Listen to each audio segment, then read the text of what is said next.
Bom dia, galera, mais um podcast, um DocCast aqui nos estúdios Márcio Televisão. Eu com a minha amiga querida Lilian fazendo a mediação aqui, falando pelos cotovelos. Fala aí, Lilian.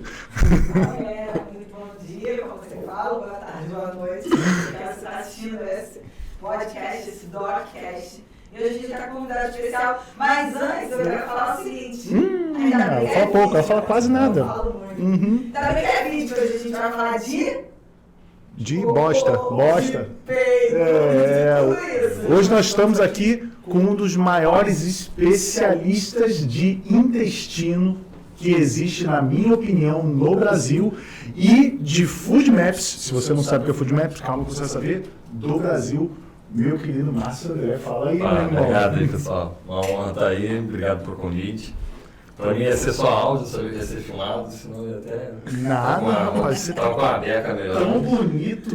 Aqui é o DocCast do emagrecimento da vida real, é vida real, vida que segue. Porque não tá saindo, não tá uma parceria. Não tá não, né? É que eu tô aqui, quer ter, duvidar?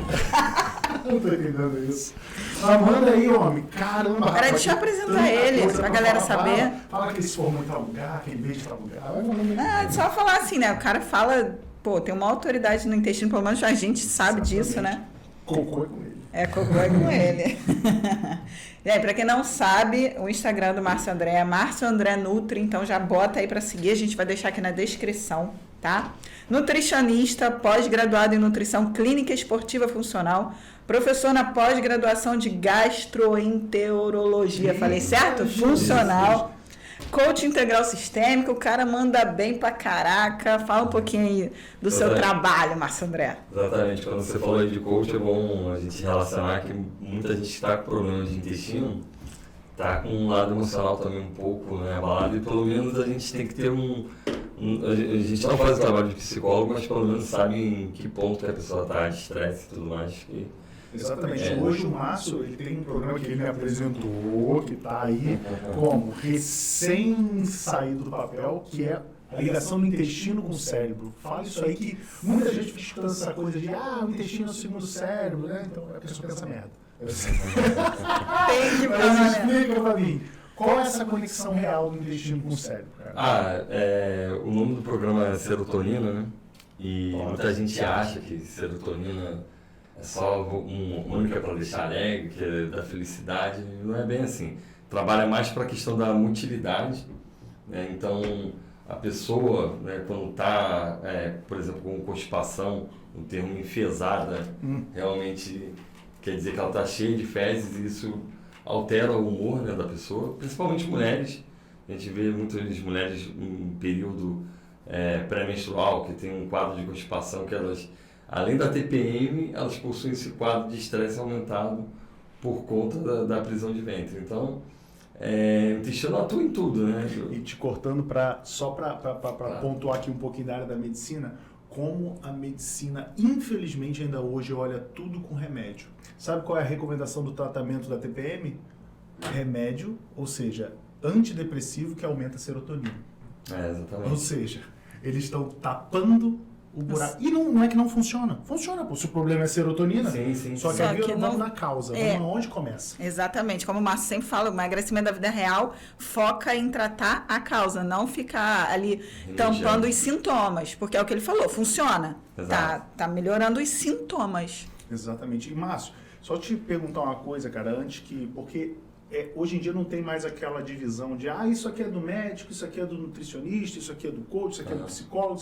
Hoje não tem mais. Hoje o que a gente vê hoje em dia são as pessoas que mais estão, né, na vanguarda, na evolução das suas carreiras, é a pessoa que tenta ajudar o próximo com tudo que tem. E tem um trabalho multidisciplinar que você tem, né? Exatamente. Aí agora me diga, hoje na tua visão, onde tu vê que um nutricionista, porque tem muito nutricionista que assiste aqui a gente também, muitos estudantes de nutrição, e às vezes fica assim, que o médico não pode fazer, que é nutricionista, aqui não está entrando em competência, estou querendo saber assim, onde que o nutricionista pode atuar, na tua opinião, onde ele deveria atuar, mas não atua, até onde ele pode ir, até onde ele deve ir, para ajudar uma pessoa, não só nas fezes, mas em tudo.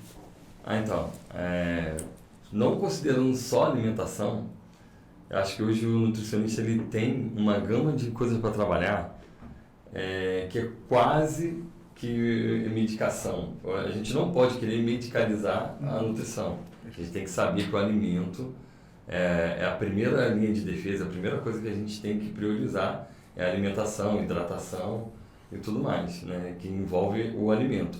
Mas, às vezes, aquela pessoa que chega ali para você, cara, você pode suplementar com micronutrientes, você pode passar enzimas, você pode trabalhar com fitoterapia. Agora, para cada área você precisa estudar, você precisa ter um conhecimento para não errar em nada, né, com o paciente. Não fazer de orelhada, né? Exatamente. Mas tem acho que assim, não invade nenhuma área, não vejo, às vezes, o nutricionista se sente inseguro, que o médico já falou mais ou menos qual que é o tipo de dieta. Pô, só falar o tipo de dieta é básico.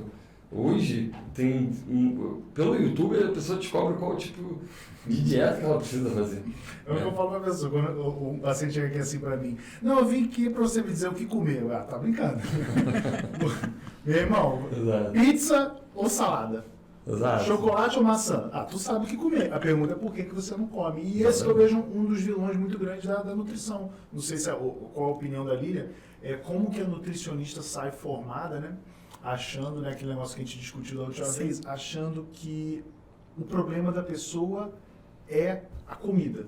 Exato. E nunca é, né? E uma coisa que eu nunca defendi é aquela coisa de você atender o paciente e olhar para ele que só tem que prescrever um número tal de caloria e não olhar o entorno, né? Isso daí primeiro que é uma falta de empatia, né? Você vai entregar um papel e como se aquilo fosse uma ordem, por isso que tinha o nome de regime antigamente, né?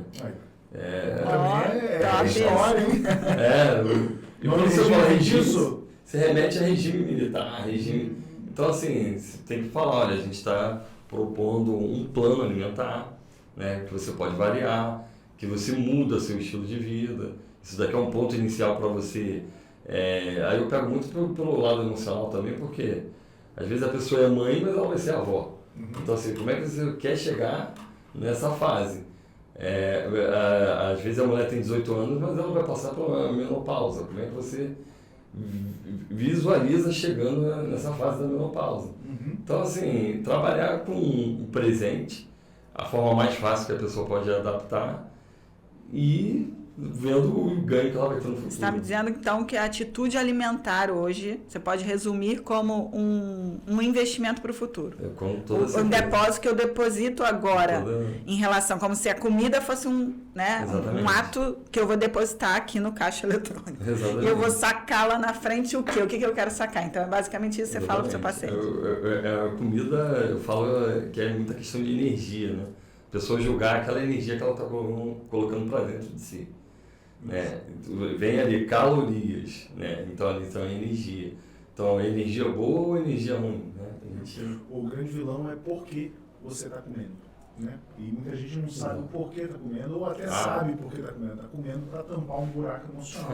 Exatamente. Né? Esse que é o vilão. E agora, o que o intestino tem a ver com isso tudo, cara? Como é que a gente pode regular o intestino para melhorar a parte da linha, que é a parte da cabeça principalmente da mulherada, porque o homem de vez em quando, o homem ele é mais grosseirão nisso, né? Ou seja, ele tá mais pouco se...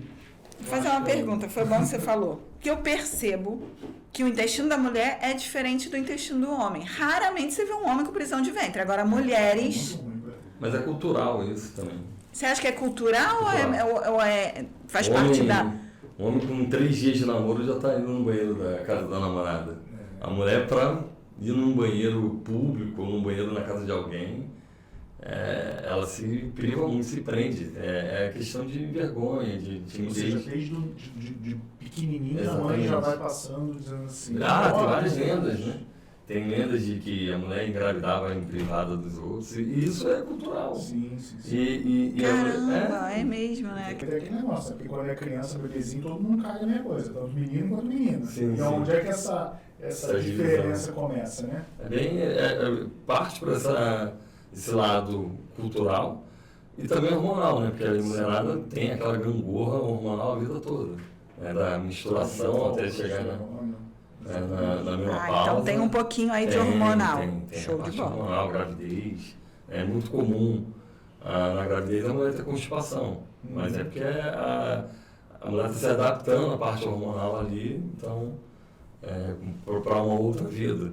Agora, os homens não passam, né, por tantas fases assim de oscilação hormonal, então... O início, né, entrando a testosterona subindo e a testosterona descendo. Não. Exatamente. Entra anticoncepcional, sai anticoncepcional, que tira a gravidez, não sei o que, E todo mês, né, todo mês, 28 a 29 dias ali, sempre tendo uma alteração. Exatamente. E já que a gente entrou em mulher, fala aí. Intestino e vagina. Muitas pacientes reclamam do tal do corrimento, da tal da cândida. E aí eu falo assim, ó, isso provavelmente é por causa do intestino. Tem nada a ver, doutor. Que loucura é essa? Agora eu estou trazendo um especialista. É isso aí. Não, tem uma conexão já bem conhecida que é a conexão intestino-vagina. Tudo, vamos supor, a nossa microbiota, ela consegue se comunicar com praticamente todos os órgãos, né? Eu costumo dizer que é a rodoviária onde parte todos os ônibus. Então, a conexão intestino-vagina é quando a gente tem uma microbiota em desequilíbrio, tem uma tendência a desequilibrar a microbiota vaginal, né? Então, assim, a gente tem uma população de bactérias que vivem na vagina, com pH controlado, com tudo. Quando a gente tem esse desequilíbrio na parte intestinal, essa comunicação é direta. Então, ocorre muitas vezes as mulheres terem um quadro de candidíase, endometriose também, que no caso seria uma outra doença, mas que tem relação com a parte intestinal também, quando você diminui a questão assim de fermentação, diminui algum alimento que a mulher não esteja digerindo muito bem, e realmente vai para a parte, essa comunicação vaginal rápida. Agora só uma pergunta bem leiga, né? Claro. Da parte que às vezes você falando, Márcio falando, são mais profissionais, para vocês é mais claro. A minha pergunta porque eu sempre ouvia da minha mãe, né? Cuidado quando você vai fazer higiene. Você não pode limpar de trás para frente, vamos trazer. Quando você fala de microbiota, você está falando de uma parte interna, de todo um pH, de todo um sistema geral, ou você está falando da higiene mesmo? Não, são duas coisas diferentes? São diferentes. Show. O que eu falo do fator da pessoa estar absorvendo, né? E tudo quanto é alimento que a gente come, o que sobra vira substrato para bactérias, né? Então, assim, a digestão, se ela não estiver boa, pode ser que ela comece a nutrir bactérias ruins. Entendi. Então, tem muito mais a ver com a digestão do que você come. Exatamente. Né? Do que você come, do que propriamente ficar se preocupando. Eu sei que eu não estou aqui fazendo uma apologia a não ter higiene. Não, claro. Eu estou dizendo assim, se você cuida você cuida tanto quanto da higiene, que não adianta ter muita higiene e não cuidar do que você come, como está a sua digestão, azia, má digestão, aquilo tudo. Então, é isso que você está falando. Ela está perguntando se ela pode parar de tomar banho. Ele tem que me provocar. Essa é a verdade. Não tem que se lavar. Mas tem uma coisa aqui, por exemplo, atendo às vezes mulheres que estão com candidíase. E até como o Márcio falou, às vezes a medicação vai na causa, vou botar o fluconazol. Aí a origem pode ser intestinal, pode ser uma outra origem, e você só está tratando ali o problema, com a pomada, com um banho de assento, mas de repente, se a origem for uma disbiose, você consegue tratar isso pela alimentação. E uma das coisas que a gente escuta muito falar é da famosa dieta alcalina, né? Que aí começa o folclore da bagaça. Não, é que vai comer uma determinada coisa e teu sangue vai ficar alcalino, ou teu sangue vai ficar ácido. Não é o sangue que fica alcalino. Para alcalinizar o sangue, tem que tomar uma caixa d'água de bicarbonato. O que fica alcalino ou ácido é o dejeto. Ou seja, as fezes alcalinas ou ácidas, o xixi alcalino ácido. Por isso! E aí sim fica essa alteração. Porque pH ácido cresce em determinadas bactérias. pH alcalino cresce em determinadas bactérias. Aí você vai ter crescimento. Então, hidrato de carbono, carboidrato. Tá aí o hidrogênio deixando a bagaça toda ácida. Então, um dos motivos das dietas famosas alcalinas tirarem carboidrato é por causa disso. Ah, Entendeu? agora fez sentido. E eu não sou entrevistado, não. Fala aí você. Tá, vou fazer outra pergunta. Vou fazer já que... Nada. Vou fazer. Seguinte, você tá falando aí da parte do... Deu branco agora. Tá, vamos lá. Fala tão pouco. Eu me perco nos meus pensamentos. Você me fez lembrar, né, quando você falou que é o que você come, que você tem que se preocupar mais com a digestão, de como você está por dentro do que por fora. E eu comentei que minha mãe sempre me ensinou muito, tem muita higiene, blá, blá, blá. E mesmo com toda essa higiene, eu cresci com cistite de repetição. Eu tinha sempre infecção e mais velha, né? Depois do conhecimento, depois de conhecer vocês, eu entendi que era o intestino. E já tem muitos anos que eu não sei o que é ter uma infecção urinária. Por quê? Porque eu resolvi tratar a disbiose.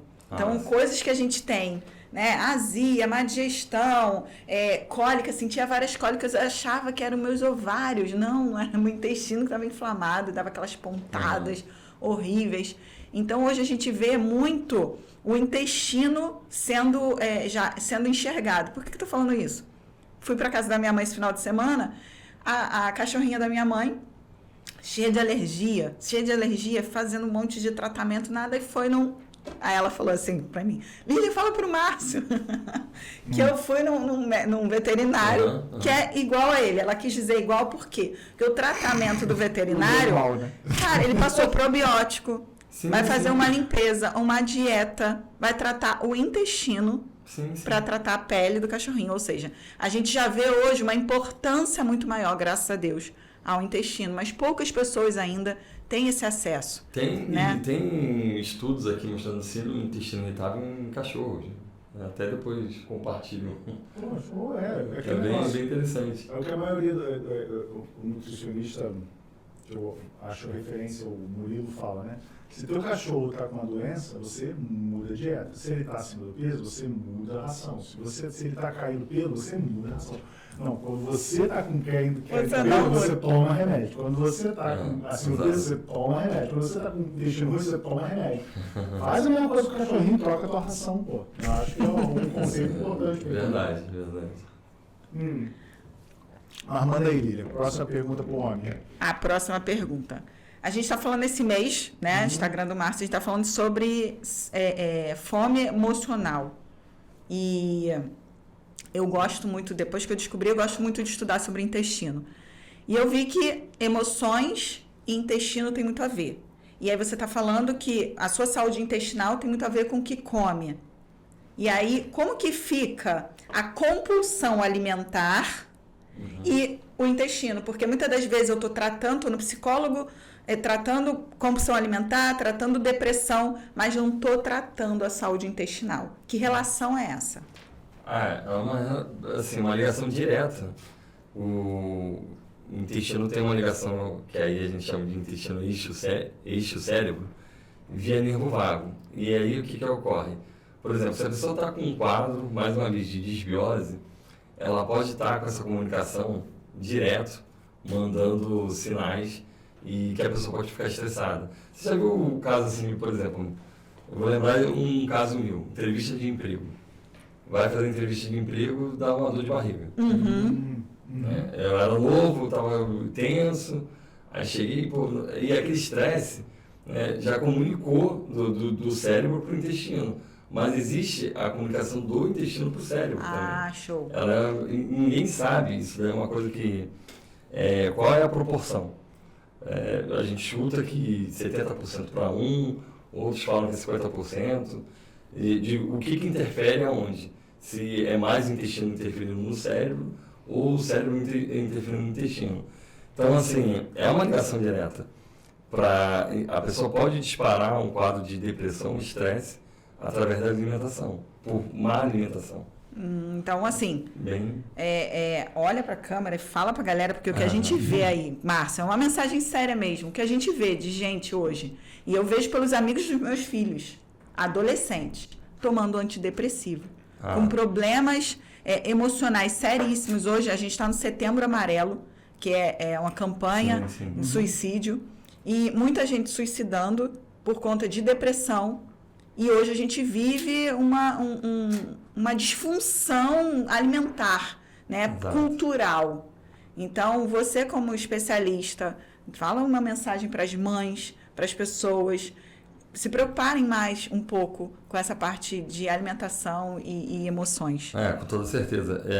Acho muito legal quando vocês fazem um trabalho assim multidisciplinar, porque às vezes a pessoa muda a alimentação e ela já tem ali um gatilho para poder fazer mais atividade física.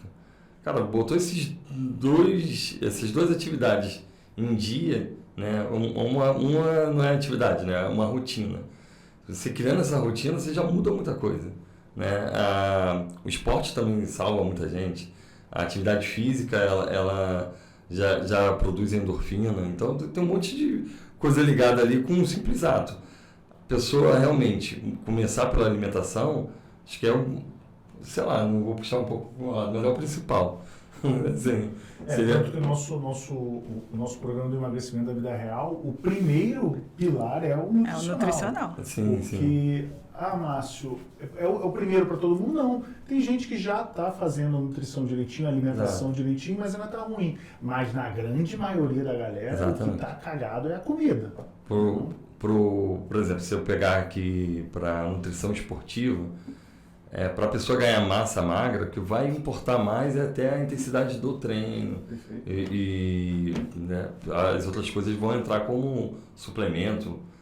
Agora, para perder peso é a alimentação. Então, assim, é o principal. O que eu costumo falar para os pacientes no primeiro momento, o que faz perder peso é a alimentação. Exatamente. Mas no segundo momento, sem atividade física, é quase impossível manter os pesos perdidos. Exatamente. Porque todo mundo sabe o sofrimento que é para a pessoa que é gorda há muito tempo fazer uma dieta restrita. Exato. Ou seja, vai comer alface com frango durante 2, 3, 4 meses. A pessoa consegue. A minha pergunta tu vai continuar comendo isso para a vida toda?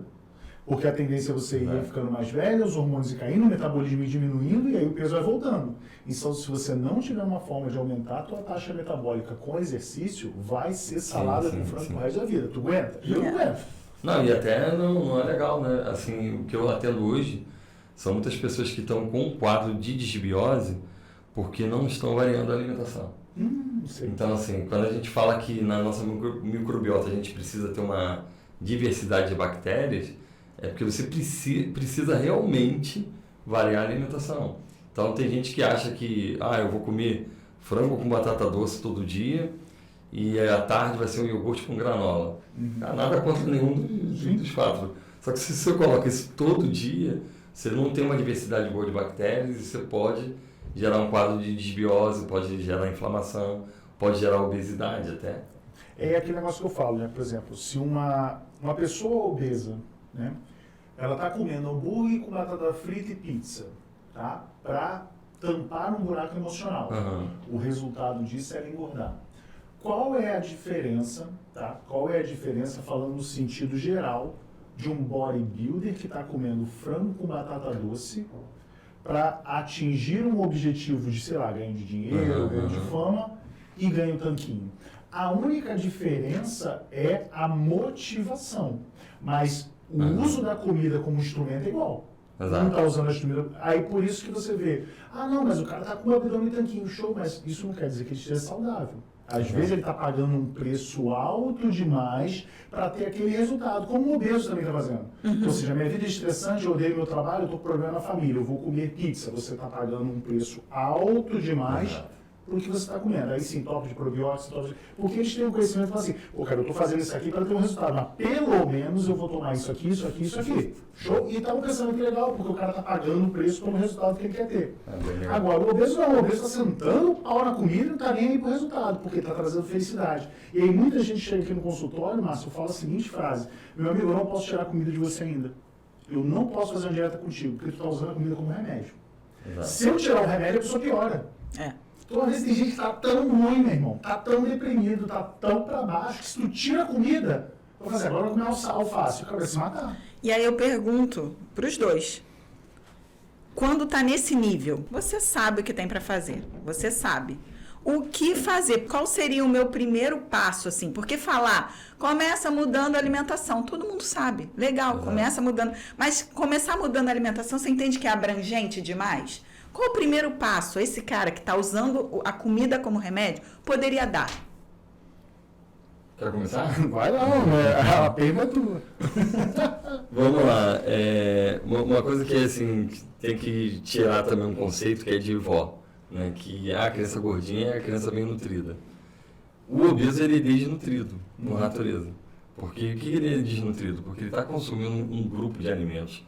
Mas geralmente está com uma dieta monótona e com um superávit de calorias. Mas isso não quer dizer que ele está bem nutrido na parte de micronutrientes, principalmente. E ele está exagerando nos macronutrientes, né? Geralmente carboidrato, mas os outros também podem estar, né, gordura e proteína. Então, se ele se olha no espelho e vê acima do peso, ele tem que chegar e falar, cara, eu estou desnutrido, porque isso daqui não é o ideal, né? Então, começa pela essa consciência que está no espelho. E aí a gente precisa de ferramentas para poder mudar, aquilo que eu falei antes, ver um motivo do que precisa mudar, não é só por estética, né? O Márcio hoje aqui é pai, amanhã, em breve ele vai ser avô. Como é que ele vai ser um avô com 90 quilos, com 120, como que ele vai desempenhar um papel de avô com esse peso todo? Então assim, eu falaria que a primeira coisa que a pessoa precisa ter é realmente a consciência, olhar o futuro, né, como um investimento mesmo, e procurar profissionais para poder mudar, porque assim, é incrível, mas eu tenho nutricionista também. Eu sei tudo que eu tenho que fazer, mas eu de vez em quando peço para uma amiga minha ver, porque eu não consigo me enxergar montando um plano para mim, ela consegue ver um todo. Então, uma ajuda do médico, do nutricionista, sempre é pontual ali, é um investimento, não é um gasto. Eu falo assim, vamos lá. A pessoa está perdida, a pessoa quer melhorar. Quantas pessoas já não fizeram dieta e conseguiram emagrecer e voltam a ganhar peso, né? E aí eu vou ser um pouquinho mais abrangente, que é o problema da famosa cirurgia bariátrica. Tenta entender esse conceito comigo aqui, só para você ver, para eu ver se eu consigo passar o meu ponto de visão para vocês. Na lei, para você operar uma pessoa com cirurgia bariátrica, acho que está na lei, 2 anos de tentativas frustradas de emagrecimento. Presta atenção. Se um obeso faz uma dieta e perde 30 quilos e volta a comer e engorda, essa tentativa não foi frustrada. Ele perdeu o peso. Exatamente. Então isso não conta. Frustração é quando eu não bato a meta. Eu bati a meta. Então, ou seja, não, eu faço dieta desde novinha. Mas quando você faz a dieta funciona, eu perco 10 quilos, mas depois eu volto a ganhar. Então isso não é frustração, está funcionando toda vez. O problema é por que você não se mantém fazendo dieta. Então não adianta arrancar o estômago dessa pessoa, porque ela vai voltar a ganhar peso. Exatamente. E foi bom você ter falado em bariátrica, que eu tenho 2 pontos aqui. Foi só deixa eu só terminar. Aí o que eu falei pra pessoa assim, ontem uma menina chegou pra mim querendo ganhar, ficar, corpão e tal, não sei o quê. Aí eu falei assim, qual é a sua motivação para emagrecer? Eu quero ficar bonita. Qual é a sua motivação para permanecer magra? Ficar bonito isso aqui. Ou seja, a sua motivação para permanecer magra é idêntica à sua motivação para emagrecer. Show de bola. Só que o seu ambiente não te permite ter essa motivação por muito tempo. Eu sou uma pessoa, a Lia sabe, eu olho para uma coxinha e eu engordo. Ou seja, eu tenho um metabolismo ruim. Mas qual é a motivação de eu permanecer dentro do peso? Essa jossa toda aqui. Então eu fico uma estaca com tanta força aqui, que se eu ganho 5 quilos, eu falo assim, eu vou passar fome durante 10 anos para emagrecer. Porque eu tenho uma motivação que me fixa aqui. O grande problema é esse, as pessoas não têm uma motivação que fixam. O meu é o status financeiro, o status de cativar outras pessoas. As pessoas não emagrecem, chegam no peso, só que aí voltam para a vida. Marido chamando para comer, mulher chamando para comer, emprego ruim, salário baixo. Qual é a motivação dessa pessoa permanecer A lá? palavra motivação, Márcio, as pessoas têm que entender que motivação é motivo para agir.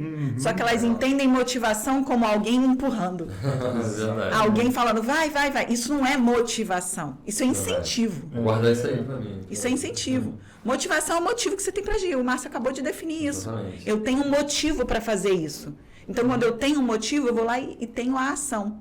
E as pessoas ficam assim, eu tô desmotivada. Não, na verdade, motivo você tem. É que você está esperando um incentivo. E o incentivo é o ambiente. É o que ele falou para paciente. O ambiente não vai te favorecer. Então, force ter um motivo relevante que te faça agir. Ontem eu escutei uma palestra do Flávio Augusto que ele diz: o que é o melhor vendedor? O melhor vendedor é aquele que é faminto por natureza. Ou seja, ele começou a ganhar 10 mil, ele vai arranjar outra meta para ser faminto a 20 mil, e vai ser faminto para chegar a 30, 40, 50. Qual é a pessoa que consegue emagrecer e permanecer magro? Eu vejo isso diariamente, as pessoas veem isso diariamente para me prestar atenção. Geralmente é assim, ó. Eu tenho 3 amigos que fizeram bariátrica. O João ficou maluco. Ih, João só quer saber de correr. Ih, João não fala nem mais com os amigos. João só quer saber de correr, tá fazendo triatlo. E tem o José. O José engordou tudo de novo, então não serve pra nada. Não sei o quê. E o Fernandinho fez agora. Aí a pergunta é, um se entregou, voltou para os hábitos antigos. O outro desconectou dos hábitos antigos. Então é uma escolha. E esse aqui, ele está no meio do caminho que ele pode olhar. Para onde que eu vou? Agora, impossível continuar fazendo as mesmas coisas e querer continuar magro. Exatamente. Aí só tem uma forma, te entope de remédio. É uma escolha. Pra vida toda. É uma escolha. E esse é o segredo. Esse é o emagrecimento da vida real. Não tem certo, não tem errado. Cara, eu não consigo. Hoje eu não posso me libertar do meu marido, não posso me libertar da minha mulher, não posso me libertar do meu trabalho. Eu preciso emagrecer. Show de bola, você tem uma opção. Ou você toma um remédio para emagrecer, ou você toma um remédio para colesterol, ou você toma um remédio para pressão. Você tem que escolher qual remédio você quer. Deu pra entender? E aí que é a liberdade que eu dou pro meu paciente. É isso que eu falo. Eu não estou nem um pouco me ligando se você vai emagrecer ou não. Mas eu vou ficar puto se você sair daqui achando que foi manipulado fazendo dieta. Esse colesterol vai morrer, hein? Tá maluco? Não, nem porque isso não é motivação. Isso aí é uma pressão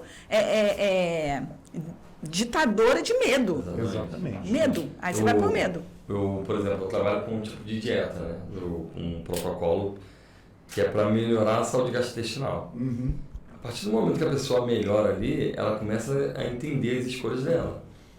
E ela precisa, a partir do momento do protocolo que eu faço, que é o Low FODMAP, melhorei de saúde. Ela viveu aquilo, assim, que ela estava se sentindo mal. Ela não vai querer voltar a ter distensão abdominal, ela não vai querer voltar a ter prisão de ventre. Ela melhora o número, aí ela começa a tomar um caminho que vai para o estilo de vida, que a gente é o que está sempre aqui enfatizando. Precisa, não é dieta, não é regime, é mudar a atitude perante a vida. Né? É isso aí. Exatamente, saber que a vida vai bater, só que agora você tem novas armas para se defender. Exatamente. E até depois de cair, né? Porque não é uma vez ou duas que você vai cair, vai cair muitas vezes, é saber como se levantar mais rápido e mais efetivamente. É isso que eu falo para os pacientes. Tá tudo bem comer hambúrguer, tá tudo bem. A pergunta é, tu vai ficar comendo hambúrguer quanto tempo? 10 anos? De novo? Vai voltar para ser bucho? Tem como você falar assim, ó, hoje tá ruim, peraí, parou, olhou, o que tá ruim, tá. É isso aqui que eu preciso consertar. Então se foca no consertar o mais rápido possível. Exatamente. É porque as pessoas vivem no mundo do 880. Eu vejo muitos stories do Márcio e ele mostra a rotina dele, diária. Eu gosto mostrando a papinha de chia, ele explicando lá nos stories a loja de suplemento que comprar. Mas tem hora que ele mostra também que está comendo hambúrguer. Sim, e eu acho isso legal. E aí as pessoas, né? Ele está comendo hambúrguer. Mas eu não estou comendo hambúrguer todo dia. Aí ele, a rotina. Se colocar para mim, eu vou. De feira. Eu mudei para um bolo de aipim, que fritura, carboidrato simples, mas assim, eu de vez em quando eu vou lá e como, mas eu mostro. E até para uma diversidade de bactérias, é bom de vez em quando você comer algo que seja fora ali do... Então seria mais ou menos igual botar a criança para se sujar. Exatamente. Boa analogia, ótimo. Eu costumo fazer essa analogia com a antiguidade, espólios de guerra. Ou seja, tava lá o cara na guerra, comendo aquela raçãozinha, só nutriente, proteína, não sei o quê. Quando ele ganha a guerra, ele volta para casa, ele não vai comer a ração de novo. Não, enche o rabo de bebida, mulherada, homem, sei o quê, e comida boa, e carne. Só que a pergunta é, ele vai continuar comendo aquilo depois que a vitória passou? Não, ele vai para nova guerra. O grande problema hoje do ser humano é que ele tem guerra todo dia. É a guerra do metrô, é a guerra do ônibus, é a guerra do trabalho, é a guerra diária. Então todo dia ele quer chegar em casa e fazer o quê? Meu espólio de guerra. O Caraca, monstro do boleto. Né? O monstro do boleto todo, ou seja, primeiro dia do mês, tá lá, tô feliz. No dia 5 já acabou o salário, já era.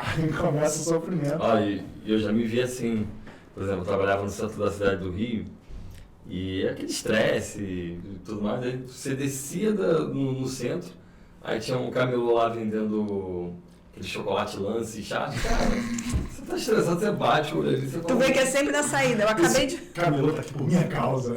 Gente, eu passei ali agora na entrada aqui do downtown. E aí o Douglas veio por um caminho até que você ensinou. Aí tem uma passagem, que vem uma passarela onde vem todos os... Acho que a galera solta do BRT, enfim. Solta, atravessa para entrar aqui no shopping, né? E aí tem o quê? Uma barraquinha de salgadinho, pão de queijo. Bem mais estrategicamente. A galera já vem com fome, que sai de casa correndo, não come, e aí já começa o primeiro gatilho do dia comendo mal. Aí tem aquela famosa, já aqui eu comi mal, não vou pensar no almoço. Já aqui eu comi mal o dia inteiro, tô cansada mesmo na janta, não quero nem pensar. Aí pede um iFood, come besteira, come pizza, come pão, enfim. Uma vez eu tava no supermercado, isso foi até bem engraçado. Acho que eu tenho essa filmagem lá em Brasília. Eu filmei as pessoas fazendo compras. E aí é muito engraçado que elas começam a comprar assim, feijão, arroz, aí coloca ali a salada e tal. Aí quando chega no final, né, do carrinho, é sempre aquela batata Pringles, o chocolate, a Ruffles, mas ele fica ali no final. Parece que a pessoa tem uma consciência de que ela precisa realmente colocar ali primeiro o básico e depois ela se dá o direito de comprar uma besteira, o que não é ruim, você comprar uma besteira ou outra. O problema é que às vezes quando você olha os carrinhos, cara, tá repleto de coisas que as pessoas acham que às vezes é saudável. E aquela frase que eu escuto muito, fala assim, não, doutor, porque tem que ter lá em casa, porque é criança, né? Eu falava isso. Pô, tem que ter o biscoito lá em casa, porque tem a criança, o que ela vai comer? Coitada da criança se não comer gordura trans, né? Pô, tem que começar a entupir a artéria de novinho, pô, não pode deixar. Esses dias eu joguei açúcar fora lá de casa. Né? Aí eu falei, cara, eu vou receber visita, às vezes a pessoa quer tomar açúcar. Eu falei, cara, quer saber? Problema, vai tomar o stevia que eu tenho aqui separado. Ou nada, é o que tem. Aqui é assim também, não tem açúcar não, desculpa, a gente não tem açúcar aqui. Pessoal, tem que tomar esse negócio aqui, só tem isso. Vê se tu gosta. Agora, só para não perder o gatilho da bariátrica, porque eu vejo em 2 pontos. Um que você falou e um que vai incluir muito o assunto dele. É que você falou assim, tem que acompanhar para fazer a bariátrica. Hoje eu vejo muita gente, eu vi pessoas que eu conheço engordando para fazer a bariátrica. Para pessoas que tem uma meta de peso, enfim. E aí entra outro ponto, que aí entra a saúde intestinal. Eu não sei, não entendo nada de bariátrica, mas eu sei que tem alguns tipos que tiram uma parte do intestino, é isso? Exato. E o que isso gera de consequência na vida da pessoa? Porque aí eu tenho parente que fez bariátrica, fica tomando aquele de A a Z, e acha que com isso aqui eu vou ficar saudável. E eu fico pensando, cara, é lá no intestino que faz toda a absorção. Exato. O que ela perde quando ela faz a bariátrica? Ela perde parte de absorção. Na verdade, muitas cirurgias isolam uma parte do estômago, né? E aí, aquela parte que era para poder ter liberação de enzimas, fazer absorção de vitaminas, ela fica perdida, por exemplo. Tem muita pessoa que faz bariátrica que não tem uma boa absorção de B12. E aí, quando a pessoa não tem uma boa absorção de B12, ela desencadeia várias doenças, aumento de risco de doença cardiovascular, cerebrovascular. Aí tem uma doença chamada beriberi também, que deficiência de B. Vitamina do complexo B, então... Então, o preço para fazer uma bariátrica é alto demais. Eu acho a bariátrica a falência da medicina. Desculpa até quem faça. Eu tô um pouco ferrando. Eu acho que eu acho que existem casos muito específicos, como eu já vi assim na Discovery, que o cara tá ali para morrer, e acho que talvez, né? Isso é uma opinião minha. Agora, para a população em geral, Banalizou, né? Eu acho que está O banalizado. grande vilão é aquele negócio, tem razões para tudo. Então, por exemplo, eu já peguei um caso de uma mulher que tinha 180 quilos, estava com 39 anos. Ela só tinha mais um ano para ficar naquela janela de engravidar. Como é que essa mulher ia perder 70 quilos para poder engravidar? Então foi feita uma bariátrica, ela perdeu 80 quilos e engravidou. Show. Mas é aqui assim, o erro foi consertar um erro com outro erro. Sei lá, ela deixou chegar até próximo da margem e aí fez a bariátrica. Show de bola. Ou já peguei outras pessoas que já chegaram para mim e falaram assim, Márcio, eu jurei pro cirurgião que eu não comia muito. Eu jurei. Ele falou assim, não, agora tu come. Fez cirurgia. Eu perdi 5 quilos depois da bariátrica. Porque o problema dela era bebida. A bebida não para de beber. Não para. Cerveja. Não tem problema algum. Porque vai de pouquinho em pouquinho. O grande vilão é você não entender o paciente e deixar que ele chegue até você com aquela ilusão. Porque preste atenção, se o Márcio fez bariátrica e está magro, ele é meu amigo, você fala assim, não, a bariátrica funciona. Se ele fez a bariátrica e está gordo, não funciona. Então eu já assimilei que a bariátrica funciona ou não pelo meu mundo. Qual é o meu mundo? Meu contato com ele. Ou seja, eu tenho uma opinião baseada no... Eu vou basear uma cirurgia, na minha opinião, não dá. A função do médico é dizer, olha, é isso, você vai pagar esse preço, essas vitaminas têm que entrar pro resto da vida, essa suplementação tem que entrar pro resto da vida, você não vai poder parar de fazer exercício se não há chance de voltar. Então, ou seja, são vários poréns que o médico tem que explicar e falar assim, agora que você já ouviu tudo, fala comigo, topa fazer ou não? Agora, não muda o fato de que se você não perder peso, vai dar ruim do teu lado. Então, ou seja, você não emagrece por estar sem o estômago. Você emagrece durante um mês você comer um caldinho, depois no segundo mês você comer uma pastinha, e aí no terceiro mês você começa a comer um pequeno volume de alimentos sólidos. Se você fizer isso mesmo sem estômago, mesmo com o estômago, você vai emagrecer tanto quanto com o bariátrico. E tem um pré-requisito, né, que é passar por um psicólogo, mas parece que entra como se fosse... uma coisa de praxe ali, protocolar. Só para protocolar, isso aí. E, cara, acabou. Não é feita uma abordagem, né, na pessoa. Pô, será que dá para tentar outro caminho? Eu já trabalhei em residência em hospital e passei pela bariátrica, cara, assim, histórias tristes, né? Você vê que realmente... Ou pessoas fazendo hoje em dia já a segunda bariátrica.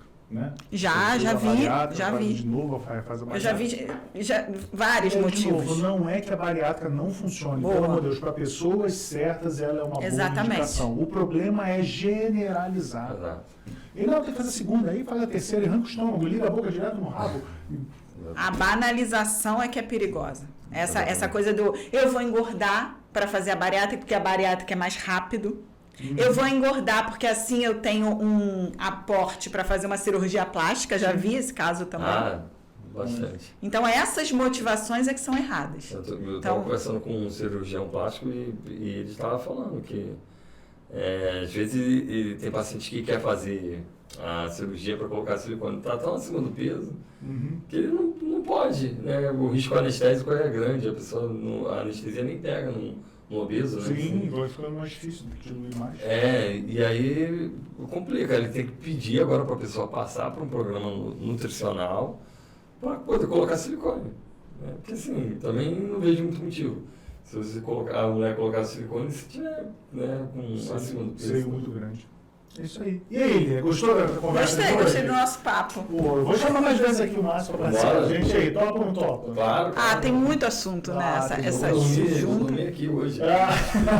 Não, gostou, tá em casa já. O Márcio aqui já é amigo nosso há muito tempo. Ele apresentou o homem veio, se mudou lá de Brasília para dominar aqui o Rio de Janeiro.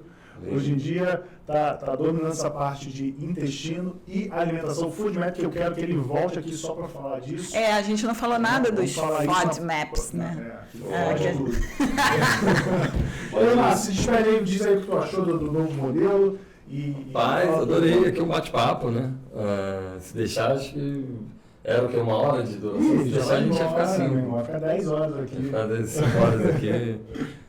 Da próxima vez eu trago um colchonete. É isso aí. Ele, se despede da galera aí. Fala, galera. Muito obrigada aí pela audiência. Não esquece de dar aquele like, se inscrever e seguir o Márcio André. Tá aí na descrição o Instagram dele. É só clicar no link aí da descrição e ver lá que ele posta muito conteúdo maravilhoso. E manda esse vídeo para a velha do WhatsApp, para o grupo do WhatsApp, que tia adora compartilhar e compartilhar. E se você tiver alguma pergunta, sobre intestino, saúde intestinal, muitos gases, dores, manda que a gente convida o Márcio André de novo, já com as perguntas que você colocou aí nos comentários. Fechado. É isso aí. Valeu, galera. Valeu, Fique com Deus. obrigado aí. Vamos com tudo no próximo Doccast. Beijo.